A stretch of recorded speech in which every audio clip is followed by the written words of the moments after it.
one of the good things and the bad things about intellectual disability is it can mask things, I guess. You know? Sometimes one disability, like people might see, David's intellectual disability, they may not see the autism, but I do have a little bit of depression. Yeah.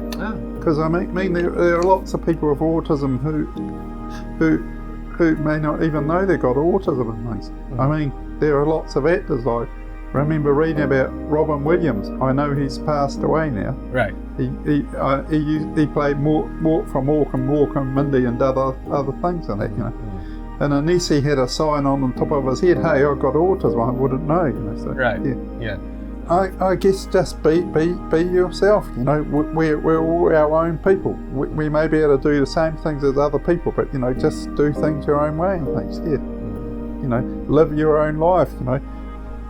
It's the hardest thing with autism and intellectual disability, and that is sometimes it's set in it. Like once you got it, and it's set that you get on with life a lot better. There is nothing wrong with having autism.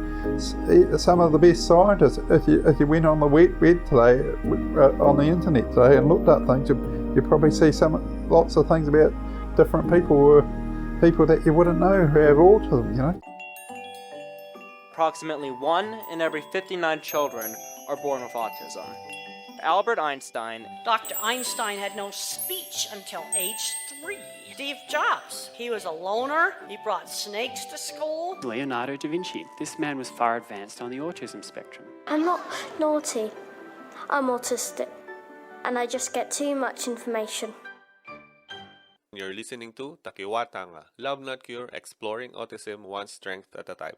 Thank you for your time, David, and I appreciate that. I know you're busy today, but still find some time to have this korero or conversation with me about autism and about intellectual disability. Give us some insights about how you live as a human being. Right. So, can you give us a high level, maybe a background about yourself? Yeah. Now, where would you like me to start? Yes. So I was born in 1963 in Lower Hutt in Wellington, and my family moved to Palmerston North probably about 1964 or 65, and I went to kindergarten and went to primary school, briefly. I went to a school called Central Normal School in Palmerston North, and then we moved to Nelson in 1969, and I went to primary school and intermediate school and college. So I've got 2 older sisters and a father. My mother passed away 10 years ago. All right. Tell me about your experience growing up in your area. Well, it was quite good, growing up in my area. I went to the same school as other people, but when I went to primary school for the first year in Nelson, I used to go to a special school for a while, and the teacher helped me to learn to read and write. So it was an IHC school. And do you find it like an amazing experience for you in terms of reading and writing? And yes, I found that by going to the special school, and the headmaster was my next door neighbour, and she actually helped me to read and write to help me to get to where I am today, sort of thing. You went to college, right? And did you went to uni? Did you go to uni? No, didn't go to university, but I went to Polytechnic. So I went to intermediate and college, and I was sort of bullied quite a bit when I was at primary school by different people. But at intermediate and college, I was in special classes, or in other words, they'd almost be called segregated classes. What do you mean by segregated classes? So we were separate. We were separate from the other people. We didn't mix with the other people at school. Do they have a special program for you for kids? Not so much a special. We used to read and write. Probably did things different to the other people, not as hard and things. When you say hard, did you find it so challenging doing those? No. I didn't find it challenging. What I mean by we did different things to other people. Like we didn't do exams and things. There were sometimes, I don't know whether you've ever heard the same, we almost went to school to eat our lunches sometimes. We didn't really learn that much. I think 1 year at school we didn't really learn that much. Like when I was at intermediate, for 1 year we used to play games all the time. And you will be able to understand the whole concept of social interactions with your peers at that time if you go to, or if you went to lunch with your peers? Yeah. I think if we had social interaction, it might have helped us to understand other people, and they might have helped them to understand us and things. Yeah. How is it like going to your school as an autistic person? Well, it was sort of difficult because I didn't know I had autism really. You know, I knew I had an intellectual disability. It wasn't until 2013 I actually discovered that I actually had autism. So how did you discover that? By my sister and myself. My sister and myself actually went to see a specialist in Wellington. You know, I always thought that I had some autistic features. It's just the way I do things and that. Yeah. So we actually had to pay private to go to see a specialist, and then he actually said, "Well, yes, I do have autism and things." Yeah. Okay, you didn't go through the general practice or your GP just for well, I did go through my GP, and I got referred to some of the Capital Coast District Health Board in Porirua.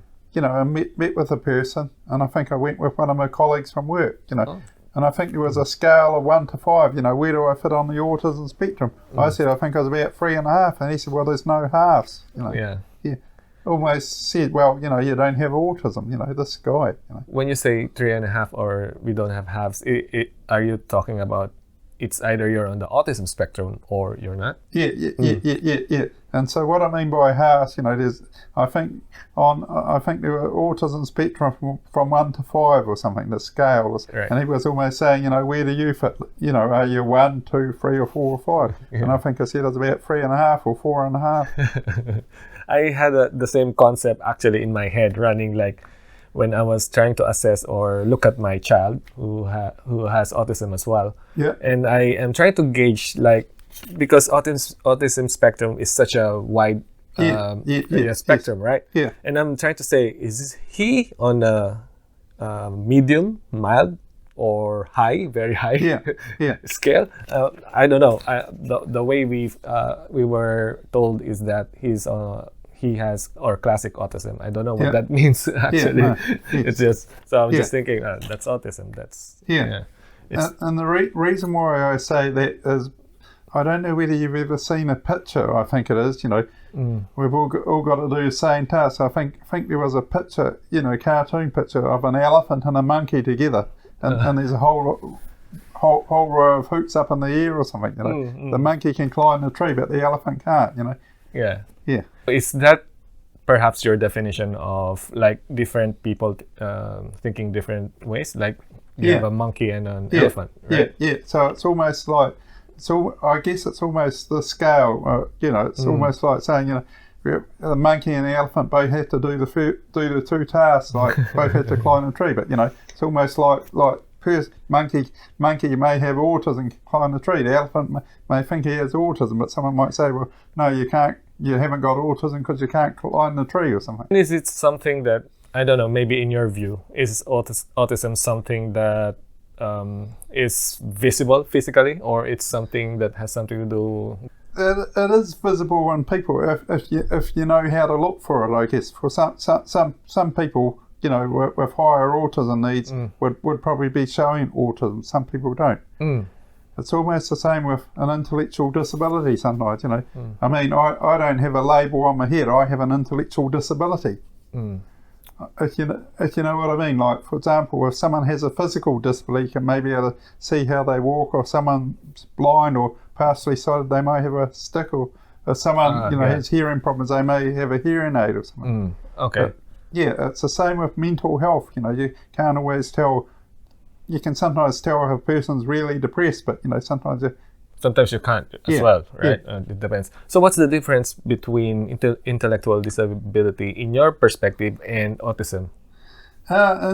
Intellectual disability is the thing that I was born, so you have to have an intellectual disability, be part of services and things. And I guess I was classed as a slow learner, or I think my intellectual disability is because of a lack of oxygen when I was born, you know, or even before I was born. Did they say you had a lack of oxygen at that time? Yeah. Well, that's what I believe it was. Yeah. And when I was born, I don't know how old I was, but I was classed as having a lazy eye. And what I mean by that, my right eye wouldn't do as much work as my left eye. So I remember having a couple of eye operations when I was very young, and also remember having to wear a patch over my left eye sometimes. And in those days, a patch wasn't a proper eye patch; it was a big piece of elastoplast. And the reason was to make my right eye work, because I was often told, that if my left eye failed or something, I could probably lose my sight or something. Right, but you didn't lose your sight, right? No. I mean, like, it fixed itself? Well, I wouldn't say it's fixed, but it's probably as good as it's ever going to be, so, yeah. Tell me about Inclusion International. Inclusion International is a worldwide organisation for people with intellectual disabilities and their families, and people with autism and their families. So, it's a global network. Tell me about your experience in that. You travelled a lot, right? Yes. I've travelled just about over most countries of the world. I think there's only 2 continents I don't think I've been to. And one's Antarctica and the other's Africa. Yeah. Okay. So I was on Inclusion International for 12 years as a Asia Pacific self-advocacy representative. And the reason why I say self-advocacy, so I'm a self-advocate, I advocate for myself and things. Wow, that's amazing, because people will need to advocate for themselves, right? Yeah. And no one will advocate rather than the person. I do get some help with people advocating sometimes, and sometimes they have made some good decisions for me, and sometimes they don't make some good decisions. So you prefer much of you making the decision? I realise sometimes people have to make decisions, but if they can consult with me, it's the best way, like ask me, do I want to do these things? And you live by yourself? Yes, I currently live by myself in a flat, in a house that's owned by myself and my family, yes. Going back to that Inclusion International journey, what countries have you been? I know you mentioned globally almost, but can you perhaps name what's probably your top 3 countries? Well, I mean, I've been to Nepal about 3 or 4 times, and and I've been to Bangkok about 3 or 4 times, and I've been to London a few times. So I've been to Washington, I've been to Boston, Wow. I've been to Berlin, I've been to Madrid, How did you find the travel? I mean, being representing yourself. I found the travel quite strenuous at times, but fortunately, I when I was on Inclusion International, I had different support people who supported me. I had one person for about 6 years, and then she left to do other work, and I had different people in between. So I've had people, and I'm really grateful for one of the PAs at IHC who actually made our travel less stressful and things.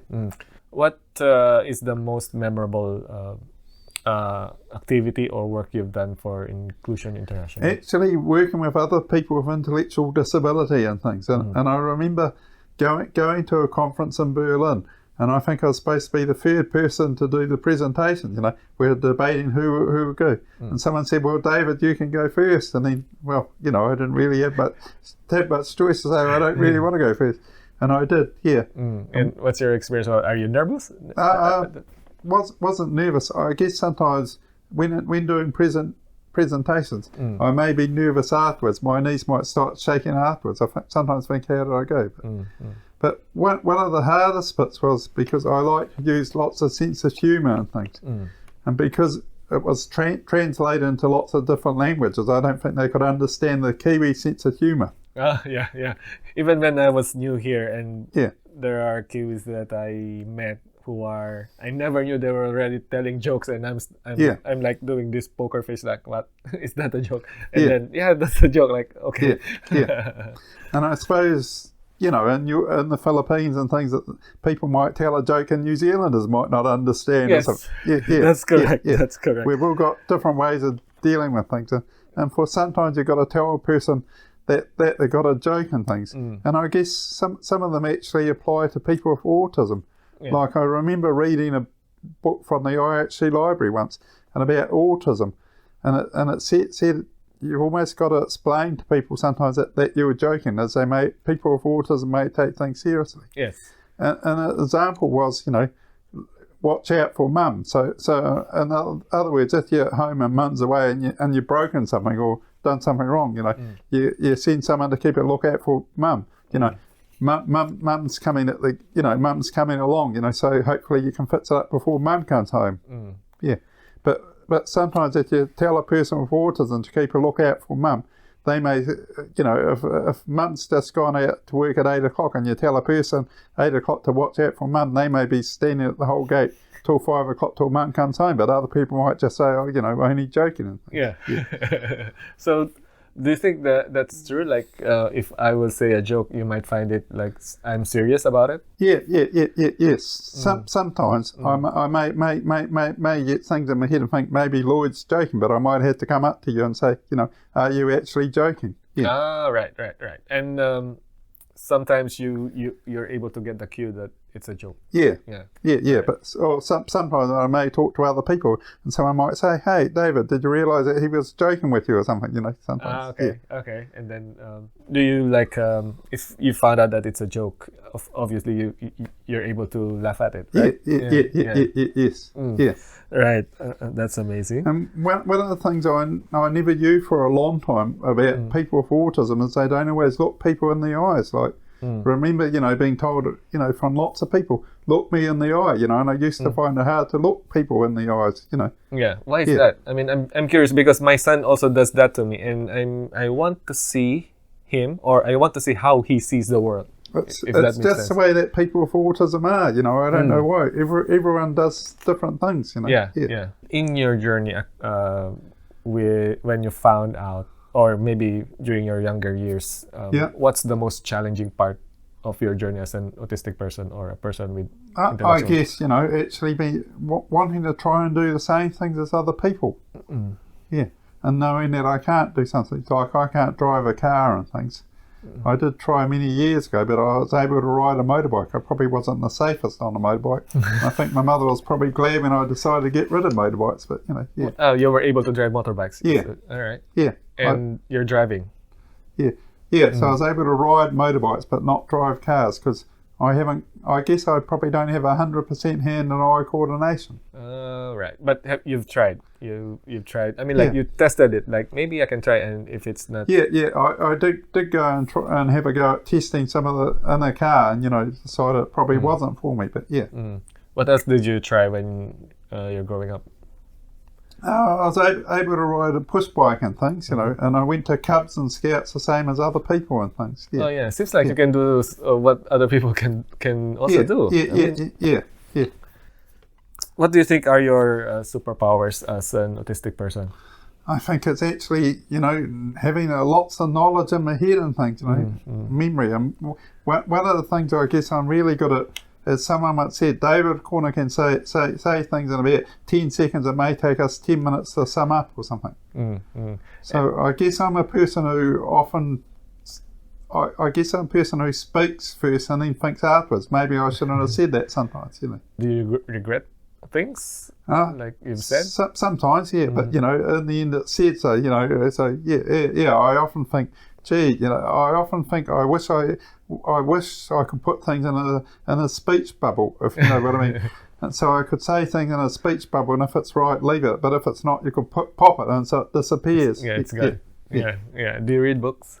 Yes, I do. Yeah. What books? Quite like reading sports books and adventure books and things. And I used to have just about the whole collection of a series called Biggles books when I was little. Tell me about that. Yeah, I don't know about that. Okay, so Biggles was a fictional story about a person in the First and Second World Wars who flew a Soapworth Camel aeroplane, and after the wars he became a detective and flew all over the world and things, him and his mates.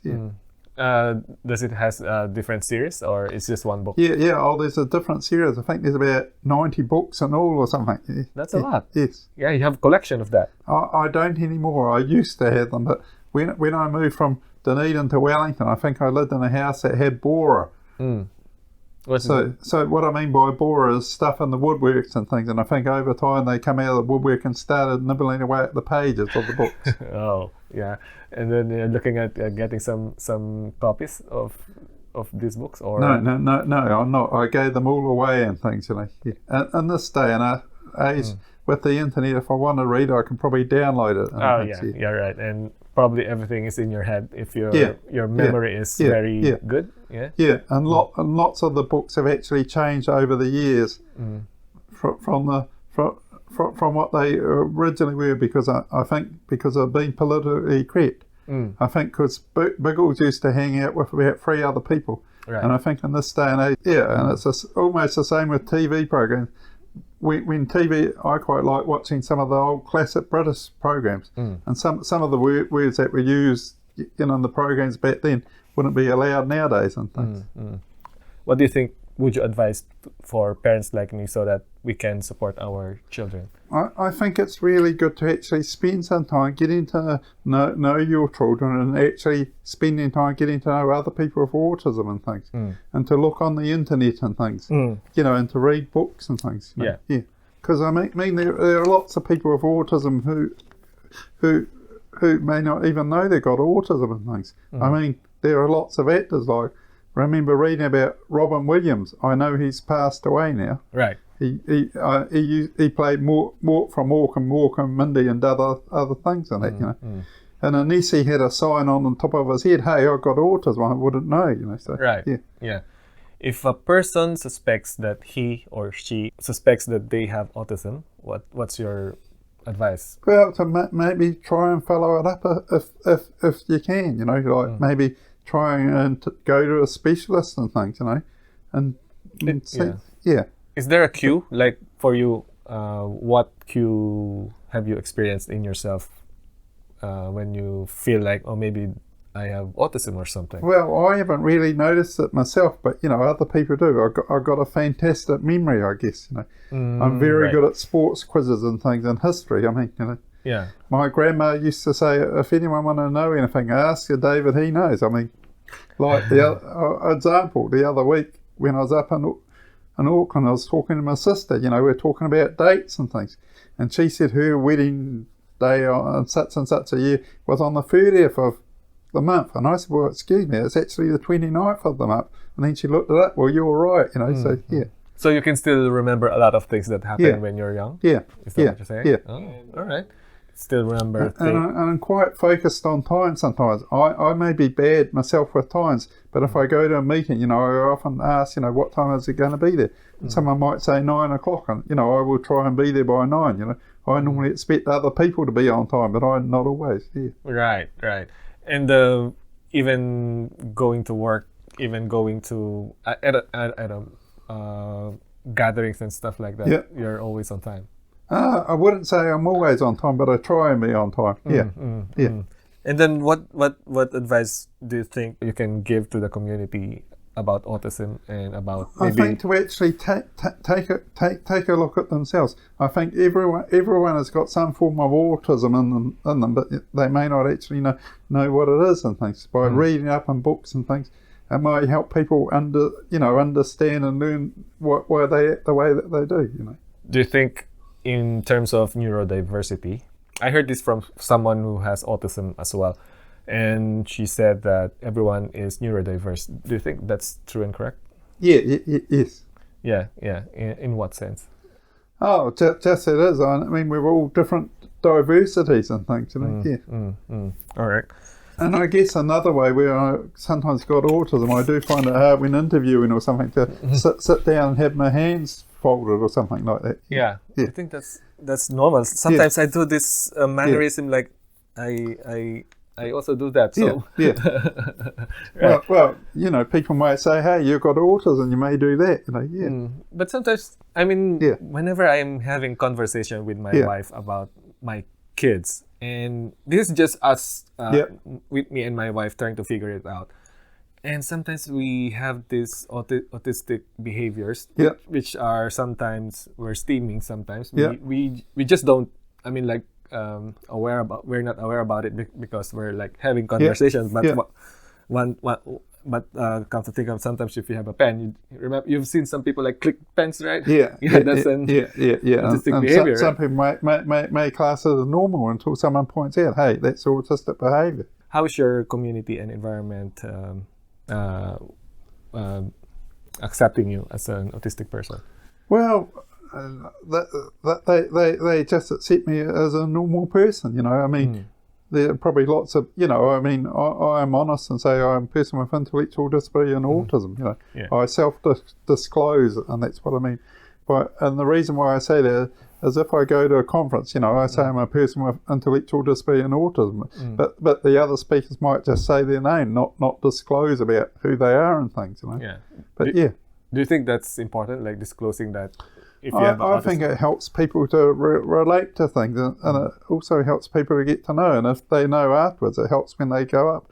Hey, it's really helpful for me as a person with intellectual disability and autism. I understand why you act that way and things. But I'm part of my local community. I really, I work with other people with disability and non-disabled, and I also play outdoor bowls and things.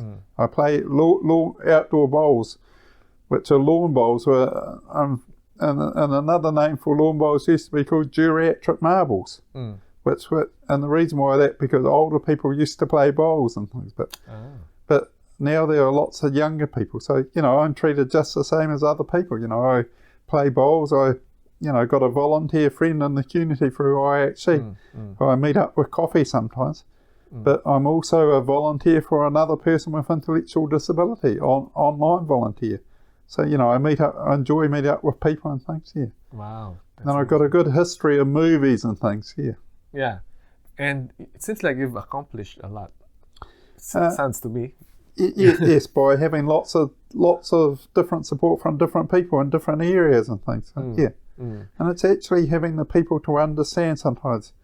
If someone tries to show you something and it doesn't work, it's really good if someone says, hey, let's try it another way. Like when I started playing indoor bowls, I'm left-handed, and I had a right-handed person try and teach me how to play bowls when he's different-handed, And then someone else said, well, hang on, I'll spend some time with David, Right. Yeah. And then do you remember having some frustrations in your life about things that you cannot do at some point? Yeah, lots of frustrations all the time. I mean, Yes. So how did you manage that? Oh, just get through them. Sometimes you got to think about things, hey, and let things go and then learn.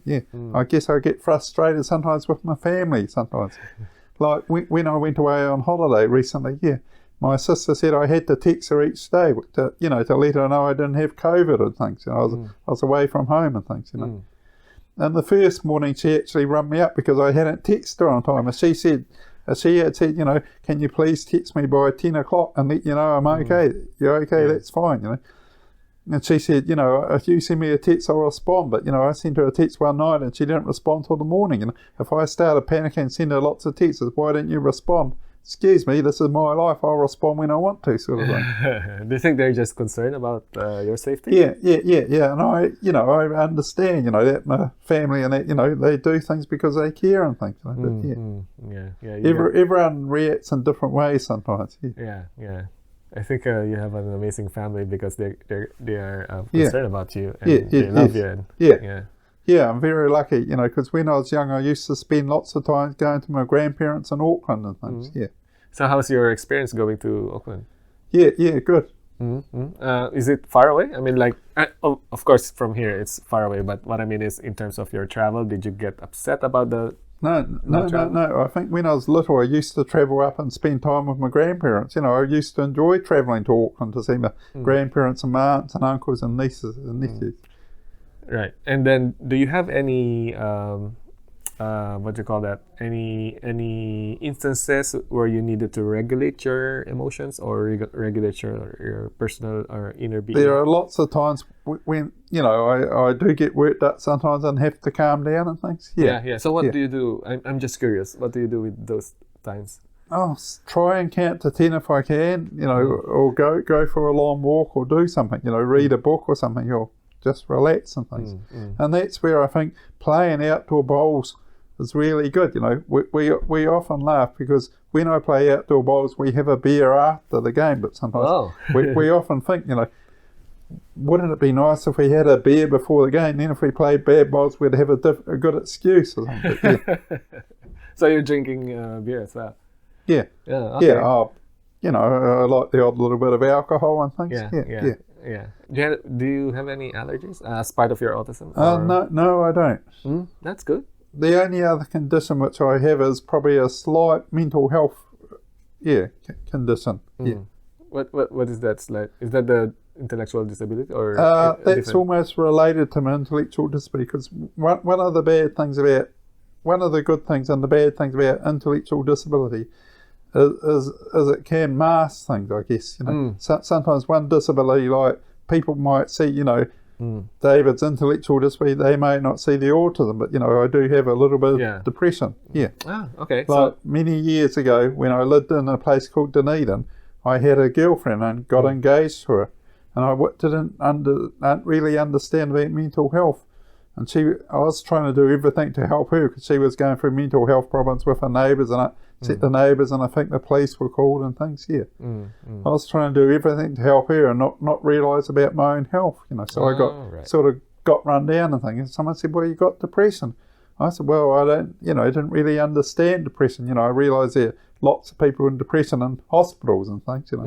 But just understanding, we all, I think everyone has depression. I mean, if the All Blacks happen to lose to Australia tonight, well, all the All Blacks supporters had depression tomorrow. And You have a point. So how are you coping up with your depression and stuff? I'm coping really well. I mean, I've got pills if I need them, and sometimes if I'm travelling overseas, I may take them. But yeah, okay, that's good. Any final message to any autistic individuals or autistic person that you wanted to say to them, like as an advice? I guess just be yourself. We're all our own people. We may be able to do the same things as other people, but just do things your own way and things. Live your own life. It's the hardest thing with autism and intellectual disability, and that is sometimes it's set in it. Like once you got it, and it's set that you get on with life a lot better. There is nothing wrong with having autism.